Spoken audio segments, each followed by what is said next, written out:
You ready? I'm ready. All right. So we're going to get started with the second half of our local file inclusion, and Adrian's going to show some advanced web shells beyond what we were just looking at a minute ago. All right. Take it away. Hello, everybody. I'm going to be doing my demo in both Linux and Windows. I'm going to be switching back and forth, having some networking issues on VMware players right now. But I'm going to be talking about web shells, and he showed you some things you can do with local file includes and remote file includes to get a web shell there. But essentially, what a web shell is just a piece of code that allows you to remotely administrate, let's say. There's all sorts of web shells out there that do different functionality. I mean, if you want to go super simple, here's about the shortest web shell I think I've personally seen. And all this does, those little ticks, it executes what's in the tick that you get in on the parameters in the URL. So you might say, question mark, some command to run, and it will return the results to you. So shells can be really simple, or they can be a little bit more complex. Like this is an open source shell you can find out there on the net, B374K. It's pretty interesting, and I'll show you some more advanced ones besides just it. These ones have a lot extra functionality. For instance, let's say SQL administration would be a function. But I'll show you a few of these shortly. The first thing I want to show you, though, is there's different classifications of remote shells. And possibly some of these aren't necessarily considered shells. You're going to have your general shell where you're issuing commands.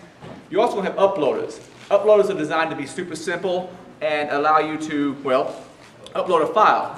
And you make them to be very reliable, and then once you have something that's reliable, you can hopefully, if they have some kind of weak permissions someplace, you can upload a better shell.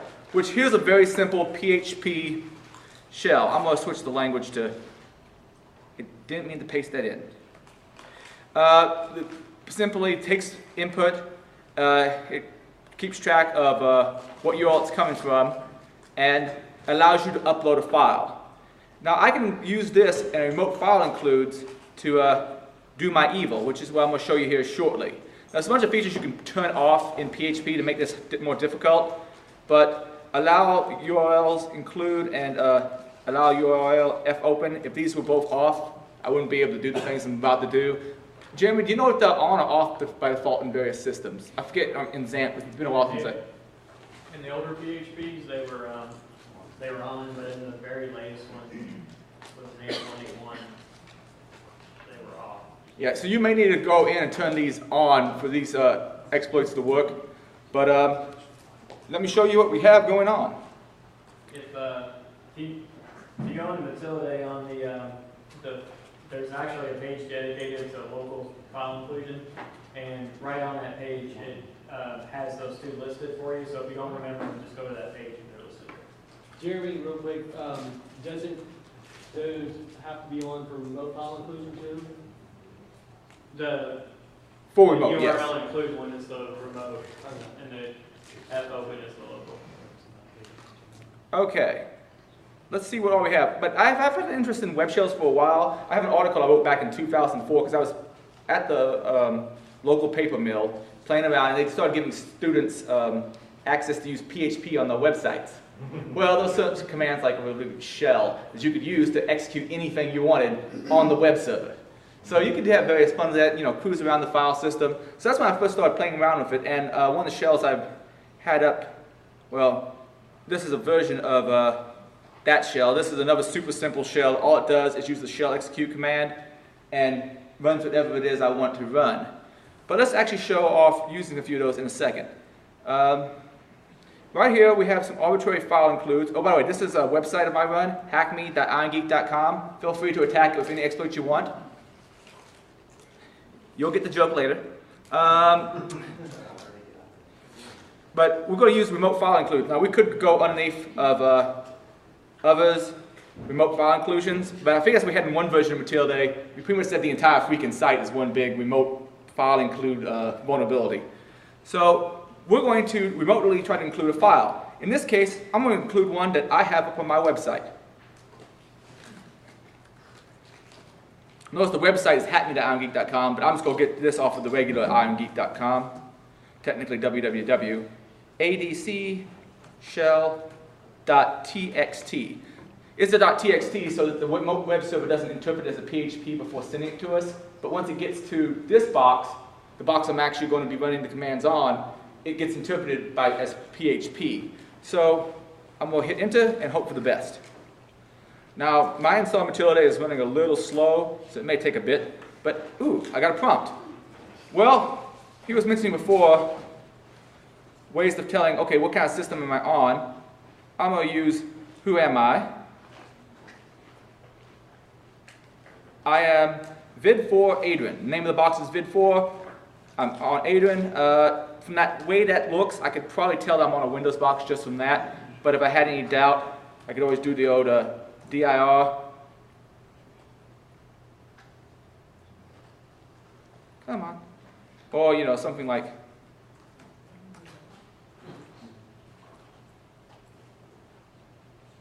come on, Notepad. Okay, Notepad pops up. That'd be a simple, simple shell, but let's use something different. Let's use uploader. I want to upload a shell that has a few more features. So,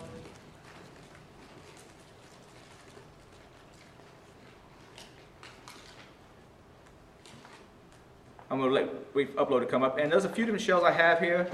I've collected a bunch in the wild as well, and I'll show you how I've been collecting them here shortly.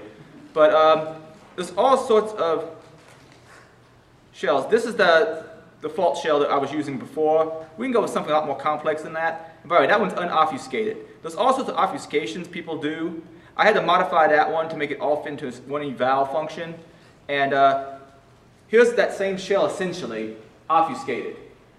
Almost all the same code, just rearranged some. And then ROT13 encoded, base64 encoded, and also GZ zipped, essentially. And there you go. That makes it rather hard to read, though. If you see those functions side by side in a program, more than likely it's a little sketchy. There's also ways of detecting these, which I might, well, I have a longer talk I'm going to be giving at Takedown Con in less than a month. So I've been doing a lot of research for that. But there's various techniques for spotting these, and there's tools out there as well for trying to find files like that. But that's an obfuscated one. There's actually much cooler obfuscated ones. Actually, that B374K one I mentioned before, they actually make a polymorphic one, at least that's what they call it. And it keeps changing its encoding every single time. Although as long as it has this in there, that's going to be an instant thing that you can use as a signature. But it essentially changes, it can change its encoding every single freaking time, though I suppose that assumes you also have write access. By the way, if someone has a well-configured web server, it's not going to be hopefully running with these files where you get write access to it. But it's real easy for people to screw that up. Like I've unzipped an archive one place, then copied it someplace else, but it kept the original file permissions, and all of a sudden all those files will still read-write. Or in the case of some shared hosting, everything runs underneath your account that you log in to manage things with, but also the web process is running as your account in a fashion. So if you can edit the file, so can any script on your page, depending on how they have things set up, which unfortunately DreamHost is set up that way. So that's a couple shells, but let's actually get my uploader and see what one of these shells looks like. I am going to upload this one. This is an open source one. I think this was done on Google Code or GitHub. I'm not quite sure. If you go Google searching for it, you'll find it. I'm going to send that one up, hopefully. And I take note of what directory it's in. And now I can just access it. Some of these shells you can't necessarily remote file include, like I did the uploader in the earlier shell. But if you get the uploader on there, then you can then upload the rest of the shell, or a better shell, I should say. So here's this one. I now have a lovely little interface where I can issue commands. I can explore around the file system. I can list what processes are on the box and kill them. Find out info about the system. This is pretty common. What PHP modules I have. Server info, just tons and tons of data. Oh, DB. Yeah, this is a blank password, as I recall. I think that might be all I need to do is just say connect in this case. Show databases, go. If I was a little bit of a SQL, I could find out more, but I found a couple of databases on there already, and you can manage databases on the remote box as well. They also have, some shells have also extra functionality. Like, see this bind shell? If I didn't want to do this all over HTTP, I could actually have it do a bind shell or a reverse shell back out to me. Is anybody familiar with the difference between a bind and a reverse shell? Bind essentially says, hey, open up this port, I'm going to tell them. Reverse shell, instead, it sends the connection to you and you grab it, like let's say with Netcat. The advantage of a reverse shell is if they're behind a NAT box or something like that, it may still be able to get out. Most people's egress filtering is a lot weaker than the ingress filtering. And it's got some other functionalities, but this is a fairly decent shell. I'll show some other ones here shortly. Hey, question. Yes? If you're going to do that, the reverse shell, do you have to set up a port to listen on? Yes, you do. That's that connection, right? Yes. Okay. You'd have to do that. Thank you. But before I go into one of the more advanced shells, I had an interest in this for a while, so let me show you some scripts I wrote to detect these kind of problems. I actually got my site pwned about a year ago. The way someone found it was I had a friend who I was shared hosting with, and I'm letting him use another site. He had the same group ID as I did. He had file permissions to my files. Someone found like an exploit in whatever content management system he was using. This is the best I can tell. Then got into my site and started putting Webshells all over the place. So I got intimately familiar with Webshells at that point. It made me develop a few scripts. I got a script out there on my website that automatically looks through all my pages, MD5s, all of them, and then watches for changes. Granted, MD5, there's collision issues and so forth, but probably not so bad that in the way I'm using it, you'd have to still modify the file in such a way that it would still function the way you want and still give the same MD5 hash. So for my purposes, MD5 is probably okay, but essentially it's like tripwire. Watches for any kind of changes. I've also written a couple scripts so I can sit there and watch what people are doing to my box. For instance, here's my log watcher, and I may regret clicking that later on. It basically allows me to look through my logs for things. I've got it IP and password restricted. Though I should be using it over HTTPS. It gives me information about the top 403s, top 404s, and so forth, and also top 500 errors, because generally if people are trying to attack your site, while they're doing the scans, they're quite possibly going to throw a lot of errors in your logs, and you can look at these and go, oh, why is this person requesting so many pages that don't exist? Denial of service? Well, not necessarily denial of service, but they could be using something like Durbuster, or I think Iconetics does it. There's a few different packages out there that basically look for common CGIs that have issues, and so those may be looking for like WordPress on your box, even if you don't have WordPress. But this thing's kind of hanging right now. It's doing these whois queries. If this actually worked right, I'd be able to put my mouse over one of these and it would give me a bunch of information about what kind of traffic it was getting. But currently my server's a little too bogged down. Oh, I can also throw people into my shit can. Essentially, it adds something to my HT access that says don't let this person through. But let's go instead to show password grabs. We were talking about remote file includes before. These are people trying to get to the password file on that server. So you see the dot dot slash. And sometimes you'll see one of these dot dot slashes with a 0 on the end, or sorry, %00. That's them trying to use that null character to keep me from pinning on like a .htm. Also, I get tons of remote file includes. Like, here's all the unique ones. Some of them aren't people actually trying to include stuff. There might be include stuff into my code. There might be these people trying to use me as a proxy. Because you can also use remote file includes as a type of proxy. But you can see there's a bunch in there. Another script I developed, and this one it looks for just remote file includes. Here's a bunch of people who have been trying to do remote file includes on my box over the last month or so. I break down information like who the attacker is. If I want to find out who the attacker is as far as who owns the IP address, I can actually do a who is on it. It sends me off the rob text and tells me who that is. If I really wanted to, I guess I could file an abuse complaint. Also, it lets me see what's there. Like here's a web shell someone's trying to apply. You see that one's all obfuscated, all the hell.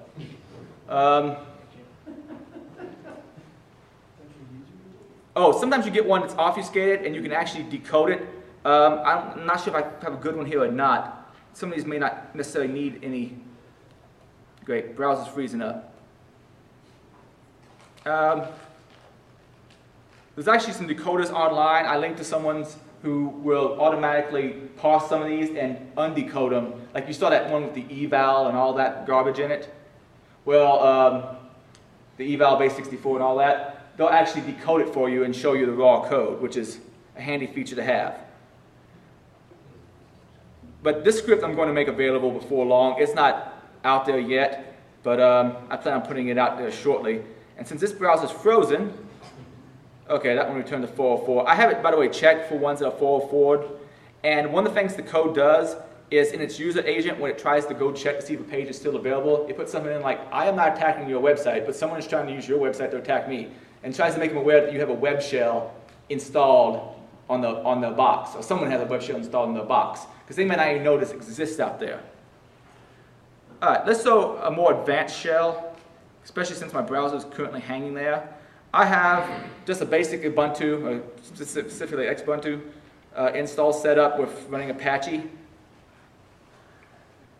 And right here I have Kali Linux. There is a shell. Now, the ones we've been using so far have used get or puts to exchange information, but a lot of people may be looking at those. You can use things like cookies to exchange information. So let's show a more advanced shell. There's one called Weebly. Here it is. You can essentially just get it via git clone and whatever. Git clone and the URL to Weebly. Actually, I'm going to rm-rf because I just created another one that I don't need. But here's the files you get with that. You can create a new shell fairly simply. Basically, you just tell it to generate and give it some password to generate. I used some password. And it will then generate something that looks like this.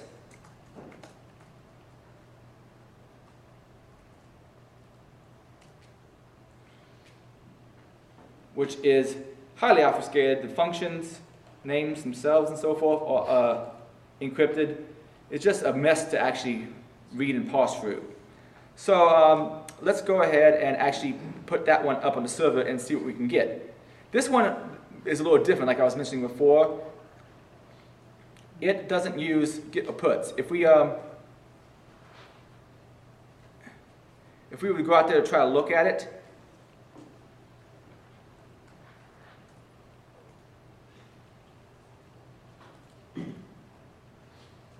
be helpful if I actually get that right. In there. What I'm missing? You got one extra V in there, I think. Yeah, thank you. Doesn't show me anything at all. Oh, by the way, there are certain shells that also look if you're a bot like Google, and this gives you a 404 if you try to visit the page, because people don't want other people taking over their bots. Oh, by the way, I mentioned those different subtypes of shells. Most ones I've been showing have been uploaders and just standard shells. There's also ones like booters, which are designed for its denial of service tools. So you have it running on a web server someplace, and you can tell it to like send a bunch of traffic someone's way. Now granted, it's only one machine, but usually web servers have a lot more bandwidth than the average home machine. And there's also tools that people upload with these, like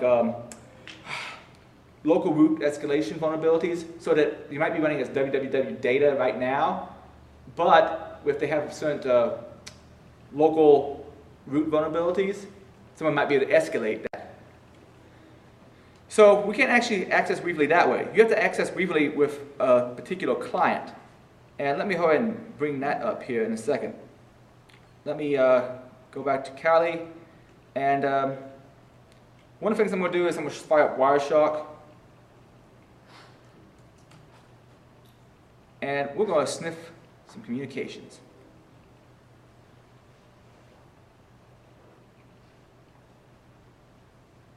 I will tell the Weebly client, now it's a Python script, to connect to the remote box and use some password to connect. And there I am, I have a shell.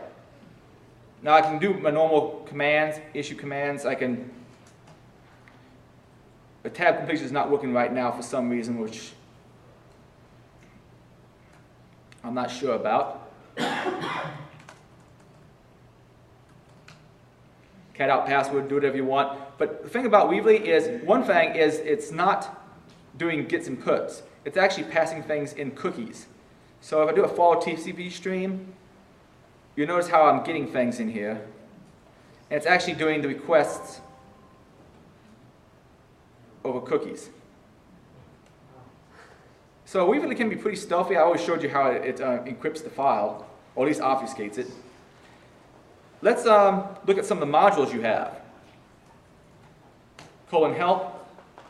There's a version of Weebly, I believe, that comes with Kali Linux. Also, Kali Linux comes with a bunch of different web shells. I've been messing with mostly PHP, but there's ones out there for CodeFusion, ASP, ASP.NET, Perl, you name it, there's something out there for it. But I have some of the SQL console, network scanning. Apparently you can set it up to use as a proxy. So once you've compromised the web server, you might be able to proxy into it and then use other tools inside the person's network. Open a backdoor TCP port.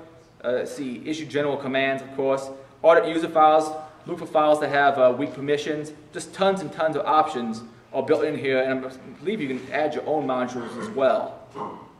So it has a ton of features. Let me see. I was going to show one particular one if I can find it.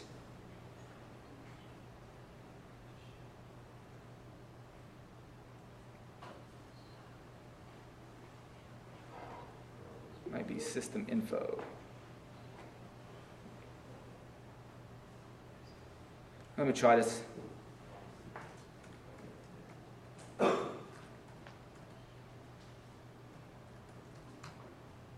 System info tells me a bunch about the box. Like I said, you can do network scans. This Weebly has a lot of different functionality.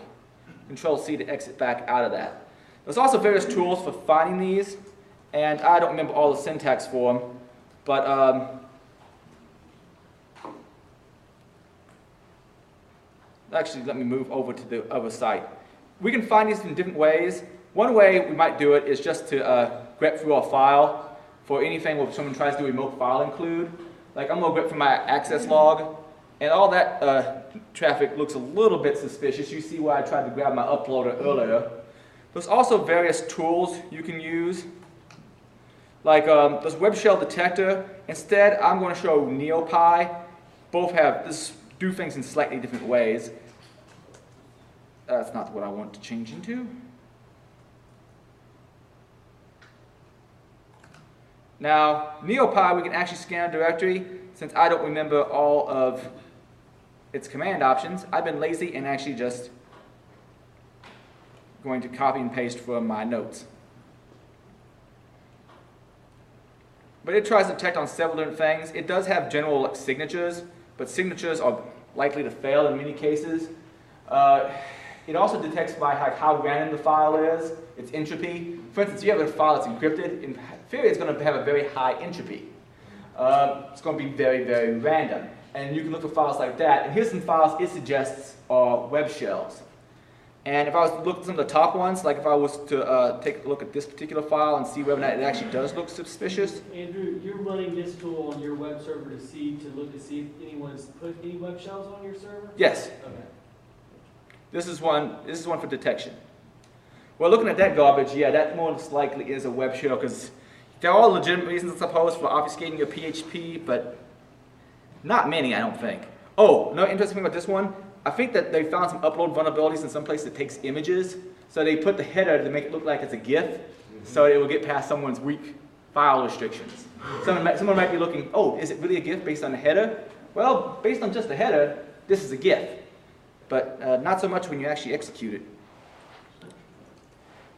That is the core of what I thought I was going to cover. I'm trying to think if there's anything else I actually want to show off at this point. Let's see. Yeah, other than that, I'm going to release the code for this one that automatically searches for likely remote file includes and shells. But if you go out to my website, I think you just Google search for web shells. It should be near the top of the list. And you can look at a collection of ones that other people have put out. Like this one, I'm not sure if, let me go the one down. This one I think is some kind of Buddha script. I need to analyze it some more. But but it actually logs into the IRC network. And some of these shells seem to use IRC as another channel for communications, kind of like some old school bots did. But right now, that particular page is not responding for me. Well, I think that's about all I really had to show. Very good. So that's it. Thank you. Definitely appreciate you taking the time. So Adrian was finishing up his master's degree recently, so to squeeze this in, we definitely appreciate it.